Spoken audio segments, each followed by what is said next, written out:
paz de Cristo Jesus seja com todos. É uma honra e uma grande responsabilidade poder ministrar a você que está nos ouvindo, nos assistindo.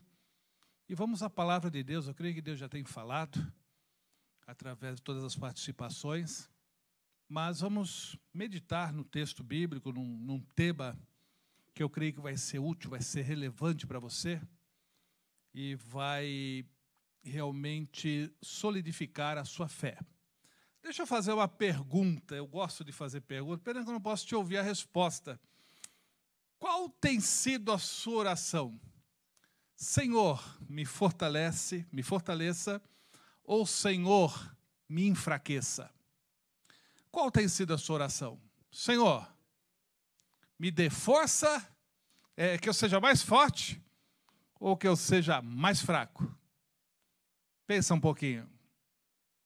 Temos que pedir que o Senhor nos fortaleça ou que o Senhor nos enfraqueça? Devemos ser fortes ou devemos ser fracos? É tudo uma questão de ponto de vista, né? Mas vamos conversar sobre isso. 2 Coríntios 12:10, talvez ajude você, ou complique mais ainda, vamos ver.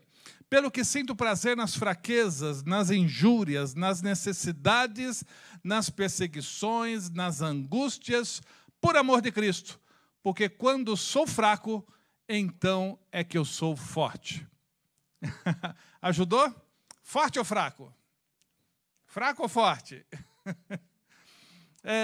Na sociedade, é muito claro isso, o mais forte, o mais robusto, na área de esportes principalmente, né, o mais forte, o mais robusto, prevalece.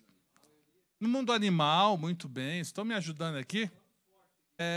O pastor Igor falou algo, no mundo animal, mais forte, prevalece. Então, é o tradicional. Mas no reino de Deus as coisas são diferentes, e a gente tem que aprender a ver a vida sob a ótica de Deus, a ótica do reino de Deus, e é diferente no reino de Deus. Alguns exemplos, no mundo secularizado, no mundo assim, Deus à parte, diante de problemas, diante de dificuldades, como essa que nós estamos enfrentando, há desespero diante desses problemas. Muitos se desesperam, não tem em quem confiar, não tem a quem clamar, não tem promessas que realmente sejam garantidas, garantido o seu cumprimento. Agora, no reino de Deus é diferente. O fiel, ele se apega a Romanos 8:28, pois sabemos que todas as coisas trabalham para o bem daqueles que amam a Deus. Se Deus permitiu, se Deus permite, é porque coisa boa vem aí. Todas as coisas cooperam para o bem dos que amam a Deus. Todas as coisas, 100%. Se você ama o Senhor, e quem ama obedece, quem ama tem um compromisso com a sua palavra, todas as coisas estão cooperando para o seu bem. Você vai sair melhor. Você vai sair mais experiente, a sua fé vai sair mais sólida, fortalecida, e realmente Deus tem esse propósito quando Ele permite situações adversas na nossa vida. No mundo secular, 5 pães e 2 peixes é o lanche de um garoto, mas no reino de Deus, 5 pães e 2 peixes alimenta 5.000 homens, mais um monte de mulher, mais um monte de criança. Veja, aprenda a ver sobre a ótica do reino. A ótica de Deus, que é muito mais elevada, está acima do nosso entendimento. E é por isso que nós precisamos da palavra, porque ela nos abre os olhos. A gente tem que ter as lentes da palavra de Deus para conseguir enxergar a vida sob a ótica de Deus. A Bíblia chama isso de sabedoria divina, sabedoria que vem do alto, que nos ensina a enxergarmos o mundo, a vida, sob a ótica divina, a ótica de Deus. Por exemplo, no mundo secular, as pessoas querem ser servidas. É melhor ser garçom ou cliente? Claro que melhor é ser cliente, né? No reino secular, quanto maior você é, mais você é servido, mais gente para te servir. Mas no reino de Deus, o Senhor Jesus deixou bem claro, o maior dentre vocês é aquele que mais vai servir. O maior é quem mais serve. É diferente. No mundo secular, se teu inimigo tiver fome, deixa morrer. Se tiver sede, que morra logo. Mas no reino de Deus, se teu inimigo tiver fome, dá-lhe de comer. Se tiver sede, dá-lhe de beber. Você é filho de Deus, e filho de Deus age diferente. A sabedoria é diferente, ela vem do alto. No reino secular, crer na Bíblia é insanidade, idiotice. Mas no reino de Deus, a palavra da cruz, embora seja loucura para os que se perdem, é poder de Deus para quem a experimentou. Então eu creio que quem nunca experimentou a salvação, a Bíblia é loucura, essa história de evangelho é loucura, mas para quem já experimentou, e temos aqui vários meio espalhados, mas tem aqui gente, vários que experimentaram e sabem que a palavra de Deus, o evangelho, é poder de Deus. Nós experimentamos, sabemos o que éramos e sabemos o que somos e o que estamos sendo pela ação do Espírito Santo em nós. Agora, existem impedimentos ao projeto de Deus na nossa vida. Deus tem um projeto na sua vida, tem o teu nome. Quando você estava no ventre materno, Deus já estava preparando um projeto, como Jeremias, né, que foi escolhido no ventre materno. Eu creio que você já tem, antes de você nascer, já havia um projeto com o seu nome. Deus tem um projeto na sua vida. E o que Ele está fazendo, o que Ele está permitindo, é para te moldar. Assim como o vaso nas mãos do oleiro é apertado, e aquela roda e vai e mexe, e se o barro tivesse vida, dava uns gritos, né? Ai, ai, ai, está doendo, mas logo, logo, o vaso fica do jeito que Deus quer. É o que Deus está fazendo na nossa vida. E as mãos de Deus é isso, são circunstâncias. Deus tem um projeto na sua vida, e nesse projeto, quem será que mais atrapalha esse projeto? Já vou entrar na questão, forte ou fraco, mas vamos primeiramente que Deus tem um projeto na sua vida. Quem são os impedimentos aos projetos de Deus na sua vida? Gostaria de ouvir a sua opinião, mas não é possível.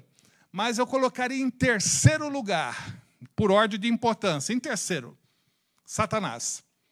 Satanás se esforça para impedir o projeto de Deus na sua vida. Mas enquanto você for fiel, ele não pode impedir esse projeto. Se você obedecer a palavra, se você tiver a ética de Deus na sua vida, o caráter de Cristo na sua vida, se você não der lugar ao diabo, e se você cumprir o que está em Tiago, sujeitai-vos a Deus, resista a Satanás, ele vai fugir de vós. Então ele não vai poder impedir. Ele impediu Adão porque Adão pecou, mas não conseguiu impedir o Senhor Jesus. Então a presença de Satanás não nos impede. O que impede é se nós cedemos às tentações. Em segundo lugar, o pecado. Esse é forte. O pecado, ele tende a nos afastar de Deus. O pecado, ele é algo em nossas vidas que, se deixarmos entrar, ele fica e estica as suas pernas, as mãos e gruda, e só o poder de Deus mesmo para tirar. Quem peca é escravo do pecado. O pecado é mais forte do que o ser humano. É por isso que precisamos do poder de Deus para nos dar a vitória. Mas nem o pecado pode impedir o projeto de Deus na nossa vida se a gente não pecar. Olha, duas alternativas aqui. Satanás, se a gente não pecar, ele não pode impedir. O pecado, se estiver do lado de fora, mas não entrar no coração, também não pode nos impedir. Como eu já citei aqui outra vez uma frase, toda a água do lado de fora do barco não afunda o barco. A água que afunda o barco é a água que entra no barco. Então, o pecado do lado de fora de nós não afeta. O problema é quando está no nosso coração. E isso que não pode acontecer. E, em primeiríssimo lugar, o maior inimigo de Deus na nossa vida, ao projeto de Deus na nossa vida, somos nós mesmos. Nós somos o maior impedimento, o impedimento aos projetos que Deus tem para nós. Se algum projeto na nossa vida não foi realizado, pode ter certeza, a culpa é nossa. E Deus sabe disso. Mas Deus decidiu fazer esse projeto. E Deus então vai trabalhar para que eu e você não impeçamos o projeto de Deus na nossa vida. E por isso que eu digo, no reino de Deus, para que o projeto de Deus seja realizado, você não pode ser forte, você tem que ser fraco. Você tem que ser fraco. Eu já vou explicar, calma aí, não desliga, senão fica incompleto. Entenda a argumentação. Se você for forte, não vai dar certo. Você precisa ser fraco. O que é força? Independência de Deus. Eu sou forte, eu sei, eu posso, eu tenho, eu consigo. Coitado, para o reino de Deus não serve. Agora, se chegar com fraqueza, total dependência de Deus, Senhor, eu não sou, eu não posso, eu não tenho, eu não consigo, mas se o Senhor for comigo, eu enfrentarei e eu vencerei no teu poder, na tua força. Então há uma diferença muito grande entre a arrogância e a humildade. Diz a palavra de Deus, bem-aventurados humildes de espírito, porque deles é o reino dos céus. Humilde é fraco, mas não é uma fraqueza de personalidade, é uma dependência de Deus. Precisamos aprender a ser dependentes de Deus, pois sem Ele nada podemos fazer. Aleluia. Em Tiago 4,6 diz assim, Deus resiste aos fortes, aos soberbos, mas aos humildes Ele dá graça. Aleluia! Se eu chego diante de Deus altivo, soberbo, conta-se, né, que um pregador subiu altivo, soberbo, arrogante no púlpito e pregou, não aconteceu nada. Aí desceu cabisbaixo. Aí uma irmãzinha chegou assim, pregador, se você tivesse subido como você desceu desse púlpito, Deus teria te usado. Deus não usa os fortes.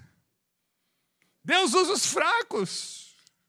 Porque os fracos, os fortes não precisam de Deus, mas os fracos não vivem sem Ele. Aleluia! Os fracos dependem dEle, os fracos buscam a Ele, os fracos estão prontos para aprender com Ele, os fracos clamam a Ele, Senhor, seja comigo. E Deus é com eles. Deus resiste aos soberbos. Você não vai muito longe, não. É como se Deus colocasse a mão e dissesse, avante disso você não passa. Agora Ele dá graças aos humildes. Vem cá, dá a mão, deixa que eu te levo. Vamos lá, vamos chegar. Então, se eu sou no reino de Deus, lembra que eu falei que é diferente do mundo secular? No reino de Deus, se você é forte e arrogante, se você é forte, arrogante, soberbo, você vai fracassar. Agora, se você é fraco e humilde e dependente do Senhor, você vai vencer. Logo, se a minha força me derrota e a minha fraqueza me fortalece, o que Deus vai fazer comigo? Com você? Vai te enfraquecer. Do dia que você se tornou um discípulo de Cristo, Deus está te enfraquecendo. Calma aí, não desliga não. Deixa eu terminar toda a argumentação aqui. Então a estratégia de Deus é nos enfraquecer. E Deus, você tem o seu filho, sua filha, neto, quando ele começa a desobedecer, o que você faz? Você fala suave, continua desobedecendo. Aí você fala mais forte, continua desobedecendo. Aí você pega o chinelo. Aí do chinelo ninguém escapa. Já passaram por isso? Varinha. Para quê? Para enfraquecer. Não é para machucar, não é para quebrar. Isso aí já é agressão. Não, não, não. É aquele açoite assim, com amor que dói mais em nós do que neles, né? Nos nossos filhos. Mas tem que ter. Porque se ele se tornar muito forte, arrogante, soberbo, não tem controle. Uma criança sem controle, misericórdia. Se um pai e uma mãe não controlam o seu filho, quem que vai controlar? Nem a polícia controla. E por isso que os pais têm que controlar, né? Desde criança controlar. E através do chinelo, enfraquecer o ego, a arrogância, a soberba daquela criança, está aprendendo ainda. Precisa aprender a ser humilde. E Deus, irmãos, Ele tem um chinelo também. Agora imagina o tamanho do chinelo de Deus. Se a Bíblia diz que o universo foi estendido a palmos, imagina o pezinho. Se Deus fez o universo a palmos, imagina o pé. Imagina agora o chinelo de Deus. Irmão, uma chinelada de Deus não sobra nada, nem ninguém. Não queira levar uma chinelada de Deus assim, fisicamente falando, porque é enorme o chinelo dele. Mas Deus sabe disso, e por isso que o chinelo de Deus são as circunstâncias. Ele usa as situações como chinelada. Ele usa as circunstâncias para nos enfraquecer e nos tornar dependentes dele. Tiago 1, 2 a 4. Meus irmãos, olha o que diz. Sintam-se felizes quando passarem por todo tipo de aflições. Pastor Éric, sintam-se felizes. Já viu alguém dar um testemunho assim? Irmãos, eu queria dar um testemunho. Perdi o emprego. Ou eu queria dar um testemunho aqui. O médico disse que eu estou doente, eu estou com uma enfermidade grave. Já viu isso? Mas aqui está dizendo, sintam-se felizes quando passarem por todo tipo de aflições, porque Deus está agindo na sua vida. Ele está te enfraquecendo para que você se torne mais dependente dele e Deus vai te usar mais. Meus irmãos, sintam-se felizes quando passarem por todo tipo de aflições, pois vocês sabem, Tiago 1, 2 e 4. Quando a sua fé vence essas provações, ela produz perseverança. Que essa perseverança seja perfeita, a fim de que vocês sejam maduros e corretos, direitos, não falhando em nada. Então, irmãos, as aflições, quando você tem um compromisso com Deus, e lembra daquele versículo que eu citei, em tudo dai graças, todas as coisas cooperam para o bem dos que amam a Deus. Então as aflições vão cooperar para o teu crescimento espiritual, para o conserto da sua vida. Segundo Crônica, ontem eu falei Coríntios, né? Mas segundo Crônica 7,14, ele diz, se o meu povo que se chama pelo meu nome, todos os dias estão citando esse versículo, eu sararei a sua terra, mas tem que se converter, o meu povo tem que se converter.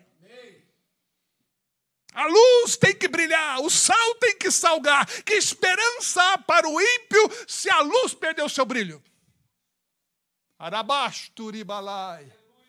Qual a esperança das trevas se não houver luz? Qual a esperança das trevas se a luz não brilhar? Aleluia, aleluia, aleluia. Então, se o meu povo, que se chama pelo meu nome, se humilhar e orar e buscar minha face e se converter dos seus maus caminhos, se o meu povo se converter dos seus maus caminhos, eu ouvirei do céu, perdoarei os seus pecados e sararei a sua terra. Então Deus age e age com poder.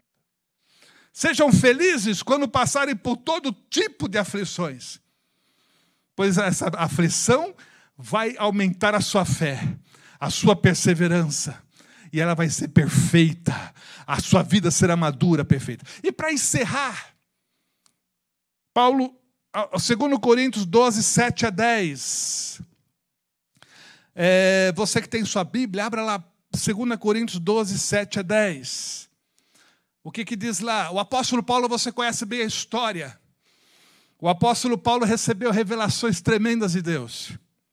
O apóstolo Paulo foi muito usado por Deus. O apóstolo Paulo tinha uma sabedoria humana e divina. Ele aprendeu a Bíblia hebraica com profundidade, e mais os ensinos de Cristo, e mais o que o Espírito Santo lhe revelou. Coisa tremenda. Só que o apóstolo Paulo começou a inchar. Tem um peixe que, quando chega perto dele, dá uma inchada, né? Baiacu.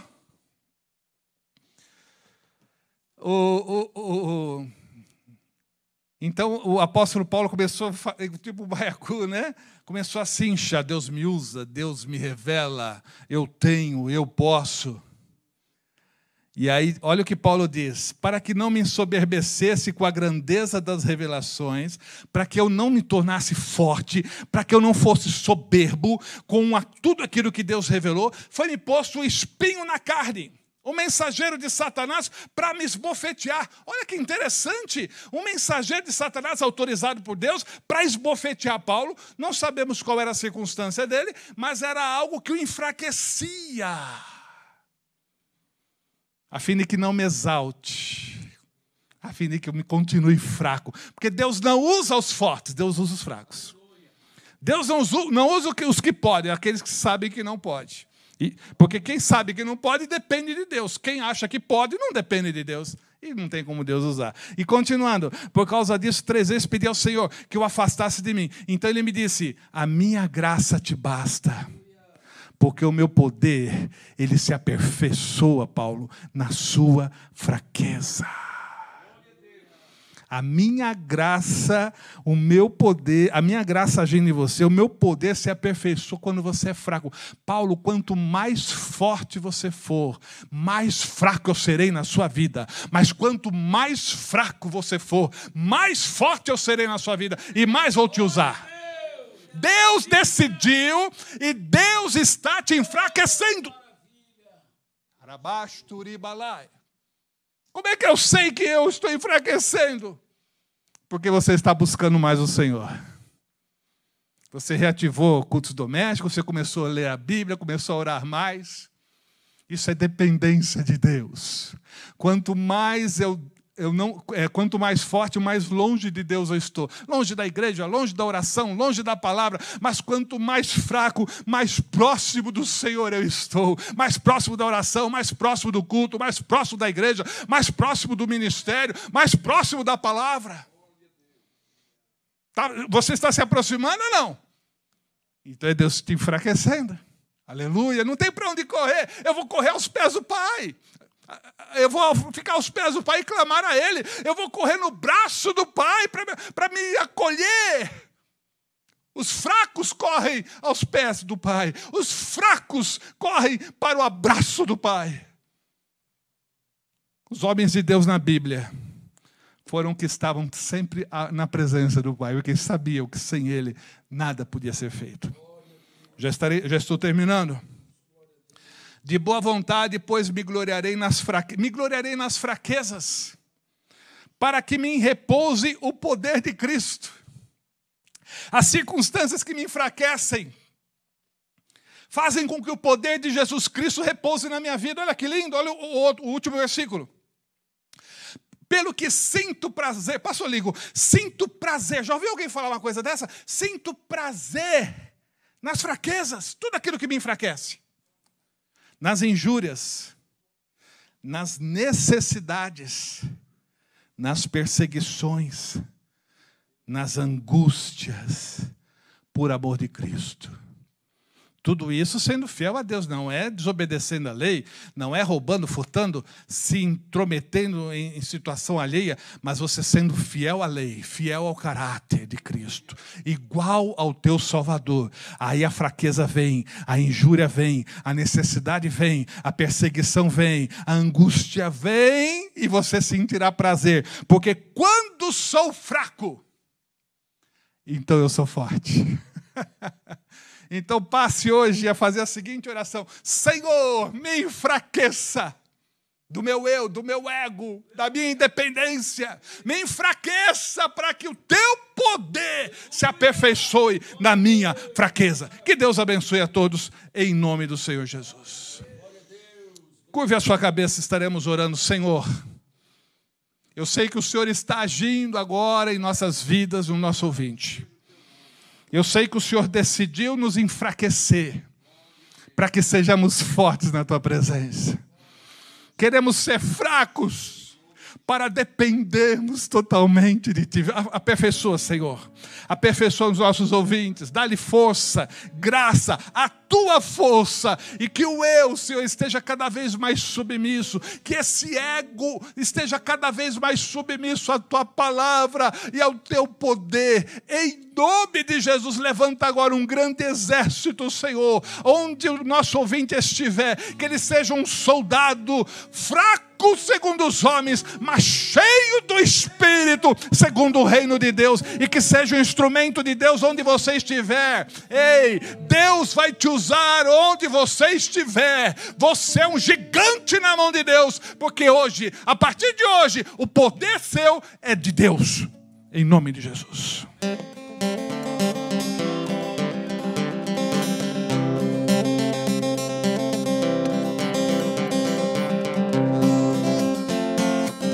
Ninguém segura este povo por causa do poder de Deus, que vai cantando, vai pregando até chegar no céu. Ninguém segura este povo por causa do poder de Deus, que vai cantando, vai pregando até chegar no céu. Tentaram destruir a igreja do Senhor, queriam acabar com tudo. Eita, povo sem amor. Mas a igreja foi crescendo, crescendo, crescendo, crescendo, crescendo, crescendo, crescendo, crescendo, crescendo. Pois é a obra do Senhor. Ninguém segura este povo por causa do poder de Deus, que vai cantando, vai pregando até chegar no céu. Ninguém segura este povo por causa do poder de Deus, que vai cantando, vai pregando até chegar no céu. É com vocês, meus irmãos. Então vamos prosseguir. Tentaram matar o jovem Daniel, lançou na cova dos leões. Eita, povo cruel. Mas ele olhou para o céu, viu Jesus. Tentaram matar o jovem Daniel, lançou na cova dos leões. Eita, povo cruel. Mas nosso Deus maravilhoso sabe o que fazer, protegeu o seu ungido, é o nosso Deus de poder. Ninguém segura este povo por causa do poder de Deus, que vai cantando, vai pregando até chegar no céu. Ninguém segura este povo por causa do poder de Deus, que vai cantando, vai pregando até chegar no céu.